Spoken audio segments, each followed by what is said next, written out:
When you first saw it in 1933, where exactly did you see it in 1933? Well, see, in 1933, films were not as plentiful as they are today. We had no DVDs. We never even thought of such thing.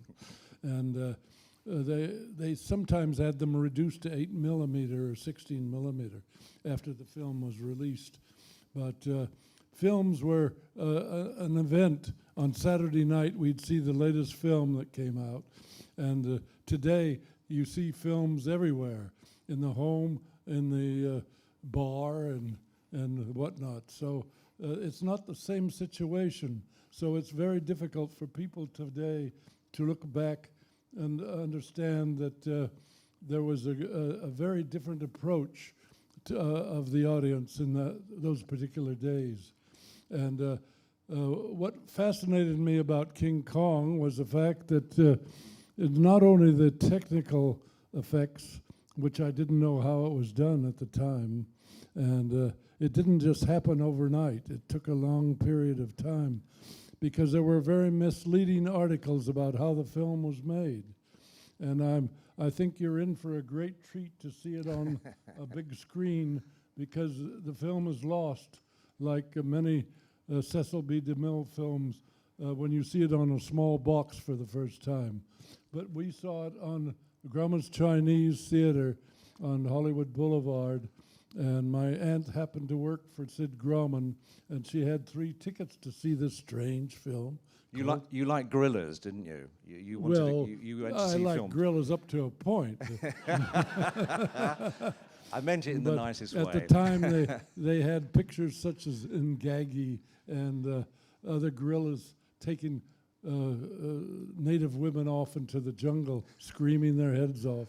And it was different than this. King Kong, of course, when we came to the lobby in the foyer of Grauman's Chinese, they had this big bust of Kong with pink flamingos strutting around underneath it. And is that the one that was in the film? That was the one that was used for close-ups in the film, one, yes. Yeah. A large, full-size one. And it operated by compressed air, and it would move its eyes and move its mouth. And so it was quite an attraction in the foyer of Grauman's Chinese. And of course, at that time, Sid Grauman was an entrepreneur, and he used to have stage shows before a film would be shown, and which they don't do that anymore. They can't afford it.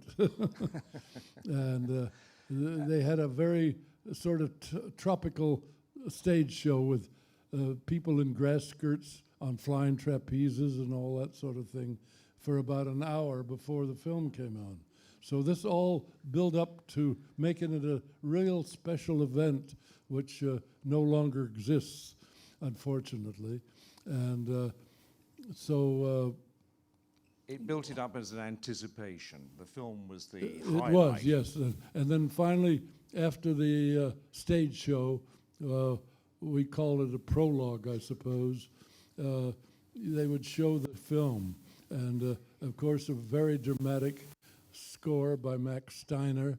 For the first time, a film was completely scored, except for the first half hour, by a full orchestra.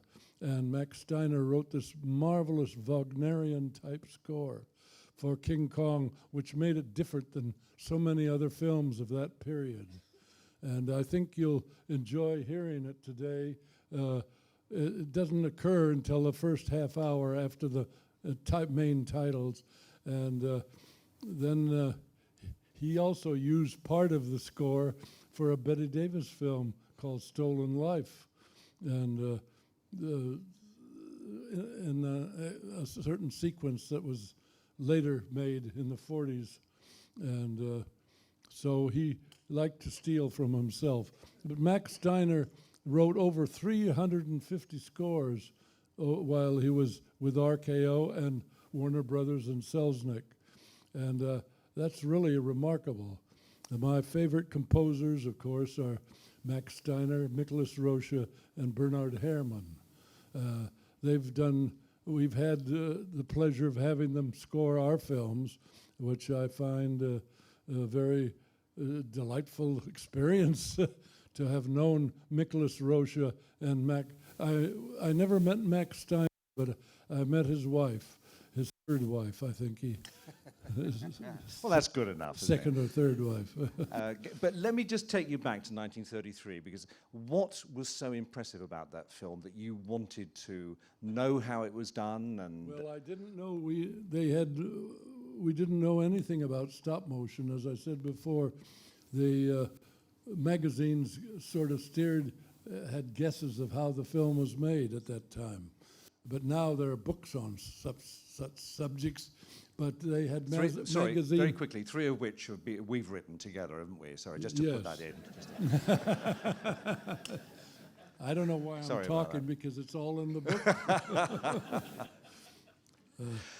Sorry, no, there's one magazine that shows King Kong being animated by I hate to say this, but by a musical organ, or an organ-like construction, and the guy's playing at the organ, Down isn't in he? the corner of the picture is a little man playing an organ, and that's how King Kong was made to move. Yeah. And that was in the Popular Mechanics, I believe. Yeah, it was. Later on, many years later, in Look magazine, that showed a picture of Fay Ray shaking hands with King Kong, who was only 18 inches high. So the whole thing was revealed in that particular magazine, Look magazine. Yeah.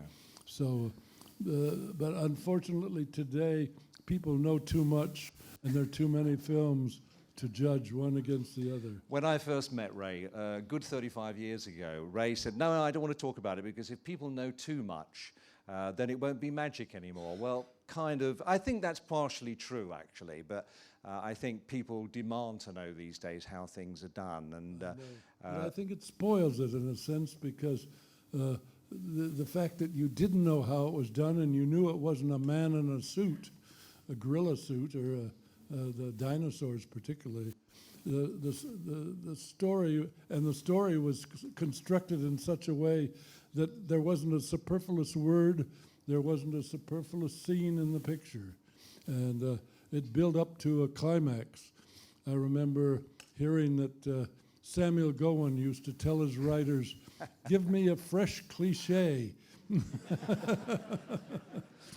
And I think somebody also said, start off with a tidal wave or an earthquake and build up to a climax. Was that right? I think that was Samuel I Gowan. think that was too. golden as well, yes. Okay, very quickly, we've only got a few minutes left. I'd like to just say, do you find when you are animating yourself, I mean, there's one scene that I've got to mention, the Medusa sequence in Clash of the Titans, where the tail is rattling. There's a lovely rattle on the tail. Yeah. That was slightly influenced, wasn't it, by King Kong? We had to modify Medusa, because in Greek mythology, Medusa is just a woman with a pretty face and flowing cosmic gowns. And I didn't want to animate clothing, so I thought I'd give her a snake's body. And they copied it in the remake. And I've never heard of a remake. well, I don't know why it was remade, but it seemed to make a lot of money. And but the rattle really was... The rattle was another thing you could use, the sound effects, because that was when early sound effects came in. Right. And but I'm thinking of the Stegosaurus in King Kong. Yeah. He rattles the tail. It rattles the tail. And that stimulated interest. You know, one thing leads to another, and I grew up with these type of films of She and the Island of Dr. Moreau, and I believe The Fountainhead is one of my favorite films, and now Voyager. So I'm not just addicted to fantasy films. There are little tributes to Kong. Can I call that? Yes, there Can are. I say that? There, because Kong was very impressed. The fact that it led up to, you had a story there, a beginning and a middle and an end, which seems to be missing in so many films today. But as I said, films are so plentiful today that they don't mean the same thing that they meant in 1933. One other thing, I'm sorry, Ray, I've got to say that this is really the first film that made stars of model Model animation. Willis O'Brien created stars out of animated models. And of course, the critics would say this picture had animation in it, and the word animation had always been connected with drawn, like Gertie the dinosaur, and drawn figures like Mickey Mouse and these other cat and mouse stories. And so it's a different situation today, which is hard for anybody born, shall we say, after 1933, to understand how the film were different in those days and differently received by an audience than they are today.